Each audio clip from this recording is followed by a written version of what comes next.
¿Qué onda, amigos? Bienvenidos una vez más a Offbeat. Nos da mucho gusto estar aquí con ustedes. Esperamos que todos se encuentren bien. Y el día de hoy vamos a hablar sobre un tema que ha sido muy solicitado por muchos de ustedes en los comentarios. Nos han preguntado sobre cómo hacer una rutina de estudio y cómo optimizar nuestro tiempo, sobre todo cuando no disponemos de mucho. Así que el día de hoy vamos a hablar sobre eso. Vamos a centrarnos en cómo hacer una rutina de estudio.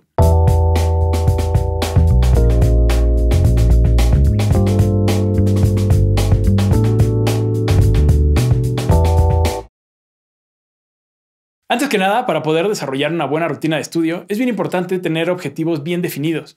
Obviamente el objetivo principal es tocar la batería o mejorar como bateristas, pero estos son objetivos muy amplios. Necesitamos enfocarnos en aspectos más concretos.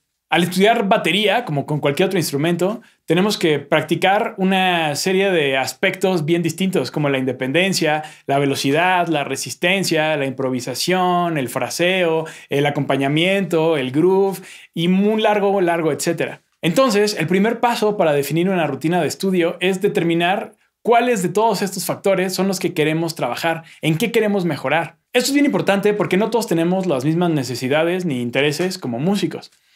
Por lo tanto, la rutina de estudio no puede ser la misma para todos, excepto cuando apenas estamos empezando a tocar un instrumento, cuando estamos aprendiéndolo, porque ahí sí va a haber varios puntos que van a ser comunes para todos. Entonces, hagamos un repaso sobre algunos de los conceptos más utilizados en el estudio de la batería para poder, a partir de ellos y a partir de nuestras prioridades y nuestros intereses, seleccionar algunos para hacer nuestra rutina de estudio. El primero de estos aspectos, que además es súper importante, es la técnica.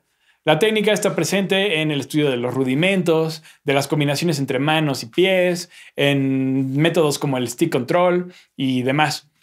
Y pues no siempre es divertido estudiar técnica. De hecho, puede ser incluso hasta un poco desmotivante llegar a nuestra primera clase de batería súper emocionados, queriendo tocar canciones y nos ponen a estudiar para Beatles. Pero la idea con la técnica es que prepara nuestro cuerpo para responder y tocar lo que sea. Si acostumbramos a nuestras manos a responder y a hacer movimientos sin ningún tipo de esfuerzo y relajadas, cuando estemos en un contexto o en una situación más musical, también van a responder.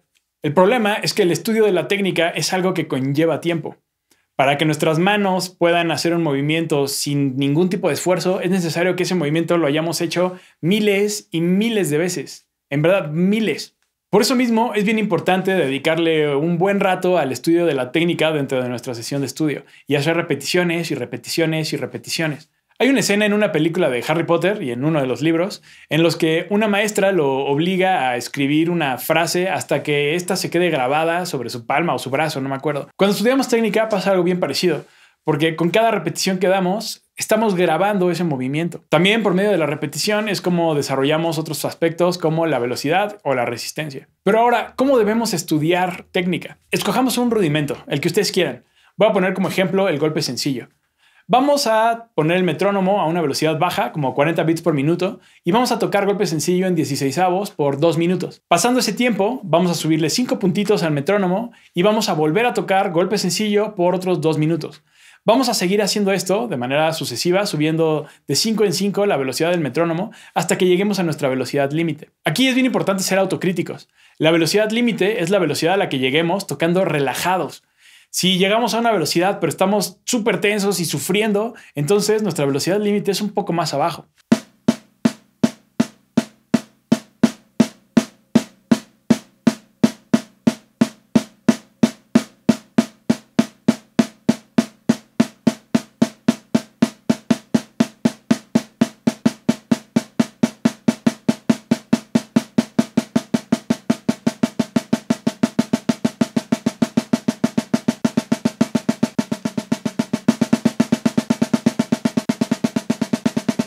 Esta misma idea de estudiar por 2 minutos un rudimento o sticking en específico y subirle de 5 en 5 la velocidad al metrónomo es algo que pueden aplicar para cualquier aspecto técnico que quieran estudiar. Por ejemplo, a los que les interese estudiar doble pedal o doble bombo, pueden hacer exactamente lo mismo pero con los pies. También funciona muy bien para hacer combinaciones entre bombo y manos. Obviamente esto es algo que requiere de tiempo. Si, por ejemplo, empezamos a 40 bits por minuto y nuestra velocidad límite son los 100 bits por minuto, vamos a tener 12 velocidades distintas.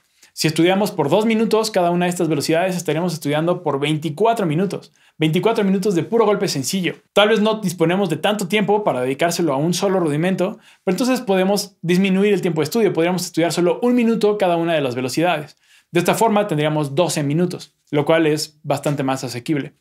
Si quisiéramos estudiar golpe sencillo, doble y paradiddle para empezar a agilizar nuestras manos utilizando este mismo sistema, estaríamos invirtiendo unos 36 minutos al estudio de estos 3 golpes. Hay una variación que se puede hacer de esto mismo, que es en vez de subirle la velocidad al metrónomo, dejar el metrónomo en una velocidad fija y nosotros tocar con distintos tipos de subdivisión. Esto es algo que a mí me gusta mucho y lo uso muchísimo. Podemos empezar con el metrónomo a 40 o a 60 y empezar tocando cuartos, después tresillo de cuarto, después octavos, después tresillo de octavo, después 16avos, después seisillos, después 32avos o la subdivisión a la que lleguen.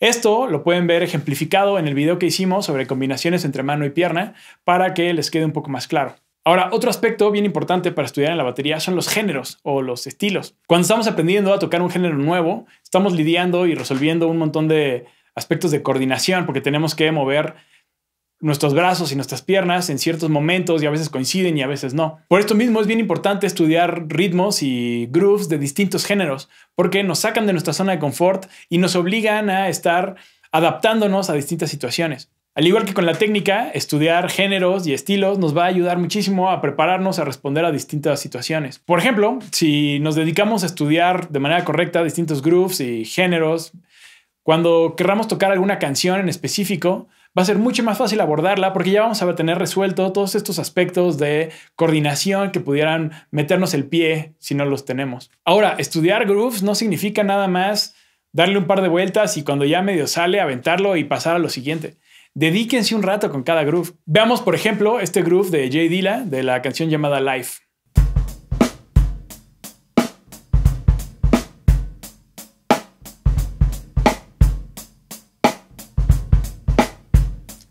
Dedíquense por lo menos unos 5 o 10 minutos a tocar el mismo groove de manera ininterrumpida. Mientras lo hacen, pueden poner atención en varios factores.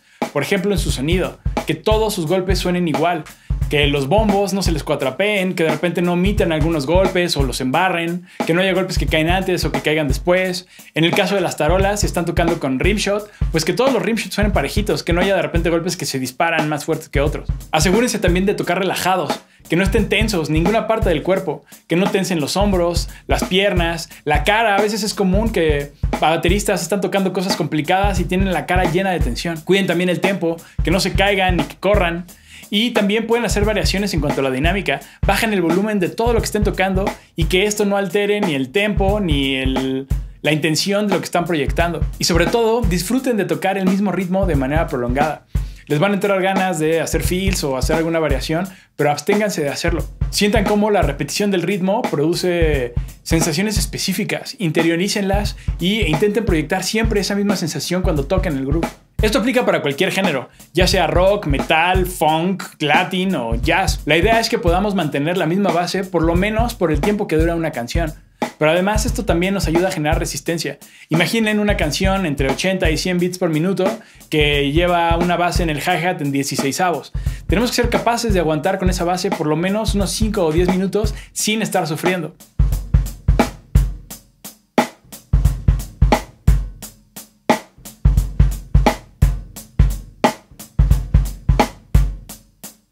Otro aspecto bien importante del instrumento es el lenguaje. Aquí entran todos los recursos que utilizamos para improvisar y para expresarnos. Los chops, por ejemplo, también entran dentro de esta categoría, aunque muchas veces los chops también los podemos abordar desde la técnica. Como ejemplos de lenguaje, podemos remitirnos a varios de los videos que ya hemos visto aquí en Offbeat, como el video donde desarrollamos un discurso en el bombo o el video pasado, en donde a partir de pequeñas palabritas empezamos a formar algunas ideas un poco más complejas. Dentro del lenguaje también se incluyen todos los aspectos específicos de cada género. Por ejemplo, en el jazz tenemos que estudiar un lenguaje para poder acompañar a otros músicos. Esto se conoce como comping y consiste en reaccionar a las ideas musicales que proponen los otros músicos y responder a ellas con combinaciones entre nuestra mano y nuestro bombo. Para desarrollar un lenguaje es bien importante estudiar todas las posibilidades rítmicas que tenemos, o sea, todas estas pequeñas palabras. Siguiendo con el ejemplo del jazz, veamos nada más un par de ejemplos de las palabras que se utilizan en el comping.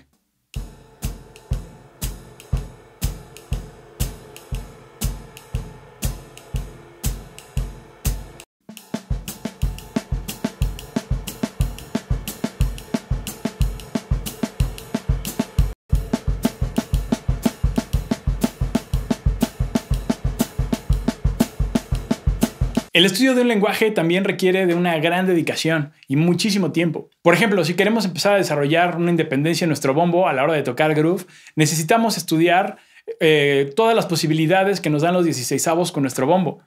El golpe en el primer 16avo, en el segundo 16avo, en el tercero, en el cuarto, en el 1 y en el 2, en el 1 y en el 3, etcétera, etcétera, etcétera. En este caso, para desarrollar el suficiente control en nuestro bombo, resistencia y velocidad, sería recomendable estudiar por lo menos durante 1 minuto cada una de estas 16 posibilidades, lo que nos daría 16 minutos de estudio. Que si tenemos más tiempo, podríamos estudiar 2 minutos cada una, teniendo un total de 32 minutos. Otros aspectos que también hay que trabajar son el fraseo, que es el desarrollo de motivos o frases, como si fueran melodías, algo muy utilizado dentro del jazz, o la improvisación, que nos puede ayudar mucho para desarrollar frases o construir todo un solo, pero que también es muy útil para aplicar el lenguaje del que estábamos hablando hace un rato. Por ejemplo, el comping en el jazz es improvisado. Se trata de reaccionar a lo que los otros músicos están proponiendo. Pero eso también debe estudiarse. Lo hacemos al combinar estas distintas palabras. Ahora, es importante mencionar también que para tocar la batería no es necesario a fuerza dominar todos estos aspectos. Así como hay gente a la que le interesa practicar improvisación, también es igual de válido decir, a mí no me interesa, yo solo quiero tocar canciones. En ese caso, tal vez es más útil dedicarse más tiempo a estudiar groove y a estudiar combinaciones entre groove y fills. Por otro lado, si a alguien le interesan los chops, tal vez estudiar la improvisación desde la música latina, pues no va a ser lo más útil, aunque siempre estudiar cosas distintas a las que estamos acostumbrados a tocar es una gran idea, porque nos saca de nuestra zona de confort y nos prepara para enfrentarnos a otras situaciones. Pero, como les decía al inicio del video, para poder desarrollar una rutina de estudio es bien importante determinar cuáles son los temas que más nos interesa desarrollar para darles preferencia. También otro factor que va a ser determinante para crear nuestra rutina de estudio va a ser el nivel que tenemos o la etapa como músicos que estamos viviendo. Como les decía, si apenas estamos aprendiendo a tocar, pues sí, nuestra rutina no va a tener tantas variantes, va a ser una cosa un poco más establecida. Si aún no tenemos completamente resueltos algunos aspectos de la coordinación y queremos tocar una base rítmica afrocubana que involucra hacer distintos patrones con las distintas extremidades, pues nos vamos a meter en aprietos. Así que, tomando en cuenta todo lo anterior, podemos planear una rutina basada en los 3 aspectos en los que nos enfocamos en este video: en la técnica, en el groove y en el desarrollo del lenguaje. Piensen que, sin importar el tiempo que tengan para estudiar, forzosamente necesitan cubrir esos 3 aspectos. Entonces, supongamos que solo tenemos 2 horas para trabajar. La primera media hora yo la dedicaría a trabajar pura técnica de manos. Podrían ser 10 minutos en golpe sencillo, 10 minutos de golpe doble y 10 minutos de paradiddle, así tal cual lo vimos en el ejemplo. La siguiente media hora podría ser también técnica, pero aplicada a los pies. Quienes tocan doble pedal podrían tocar los mismos rudimentos con los pies y quienes no podrían hacer combinaciones entre pies y manos. Después podemos dedicar la siguiente media hora a desarrollar lenguaje. Podemos verlo dentro de un contexto de groove. Por ejemplo, podemos llevar una base sencilla en el hi-hat en 16avos o en cuartos o en octavos, mientras acentuamos en la tarola los tiempos 2 y 4 y con nuestro pie derecho o el pie que utilicen para el bombo, repasar todas las posibilidades que nos dan los 16avos. Son 16 posibilidades, si estudiamos cada una por 2 minutos, son 32 minutos. La última media hora la podemos dividir en 2. Los primeros 15 minutos los podemos utilizar para trabajar groove. Pueden tocar 3 grooves distintos por 5 minutos cada uno, o uno por 15 minutos, o 2 grooves, 7 minutos cada uno. Ahí pueden hacer cualquier combinación. Y los últimos 15 minutos yo recomendaría que los utilicen para tocar las canciones que les gustan, justo para cerrar con lo más divertido de tocar. Si solo tienen 1 hora para estudiar, pues habrá que adaptar un poco los tiempos de cada ejercicio. En vez de hacer 2 minutos, podríamos hacer solo 1 y reducir todo a la mitad. También puede ser que pase lo contrario, que tengamos el doble de tiempo. En ese caso, podemos hacer durante más tiempo los ejercicios o podemos incluir otros. Podemos trabajar lectura, podemos trabajar improvisación o lo que sea. La idea con esto es aprender a dividir nuestro tiempo para poder optimizarlo. Si tenemos 1 hora y queremos trabajar 3 aspectos, pues sí, podemos trabajar 20 minutos o 20 minutos. Si queremos trabajar 4 aspectos, a lo mejor serían 15, 15, 15 y 15. Al final, el chiste de esto es poder trabajar de manera integral. También se vale, de repente, hay ciertas etapas en las que no nos interesa abarcar tantas cosas. Queremos enfocarnos a una y desarrollarla bien. Por ejemplo, Todos pasamos de repente a algún momento en el que nos interesa mucho trabajar la técnica. Entonces podemos tener sesiones completas dedicadas a eso. Podrían ser media hora de calentamiento en el que estamos trabajando golpes sencillos, dobles y paradiddles. Otra media hora en la que a lo mejor vamos a trabajar con figuras un poco más complicadas. Podrían ser los solos de Charles Wilcoxon, o podríamos estar trabajando las combinaciones de manos y pies, o trabajar chops, o trabajar cualquier cosa realmente. O sea, al final es un trabajo un poco también muy personal el determinar qué aspectos queremos trabajar. Ahora, como les decía, es bien complicado poder dar una rutina que les vaya a funcionar a todos, porque cada quien es un caso distinto. Quienes sean bateristas autodidactas, a lo mejor esto sí les puede ayudar para definir un poquito mejor sus horas de trabajo, pero también quienes tengan la oportunidad de trabajar con un maestro, dediquen con él un rato para establecer estas rutinas. Su maestro es el que conoce mejor cuáles son sus carencias, cuáles son sus fortalezas y dónde están las áreas de oportunidad. Entonces, siempre es recomendable tener un acompañamiento de alguien que sepa más que nosotros. Pues ha llegado el momento de despedirnos, amigos. Espero que les haya gustado este video, que lo hayan encontrado útil y que les sirva para poder trabajar y aprovechar mejor sus tiempos. Si tienen dudas, comentarios, sugerencias, no olviden escribirnos a nuestra sección de comentarios debajo de cada video o a nuestras redes sociales. Nos encuentran en Instagram como offbeat.mx y en Facebook como offbeatmx. También nos pueden escribir a nuestras cuentas personales que aparecen en la descripción. Leemos y respondemos a todos sus mensajes, solo que estas últimas semanas han estado un poco pesadas por cierres de semestre y distintas actividades, así que tengan un poquito de paciencia, pero seguro les vamos a contestar. Si les gustó el video, no olviden darnos like. Si es la primera vez que nos visitan y les gustó lo que estamos haciendo, suscríbanse al canal, ayúdenos difundiéndolo, compartiéndolo con quien crean que le puede interesar. Denle click a la campanita de YouTube para que les avise cada vez que subamos nuevo contenido. Como siempre, queremos agradecer a nuestros amigos de Visualmates, Martín, Laura, Adrián, por el apoyo que nos dan siempre. También muchas gracias a la gente de Ibero TV, la plataforma audiovisual de la Universidad Iberoamericana, por transmitir todos los episodios de Offbeat. Y también muchas gracias a nuestros amigos de Notes, porque al igual que nuestros amigos de Visualmates, siempre nos apoyan mucho. Amigos, yo me despido. Soy Carlos Bischoff. Esto es Offbeat y estaremos de regreso aquí el siguiente martes.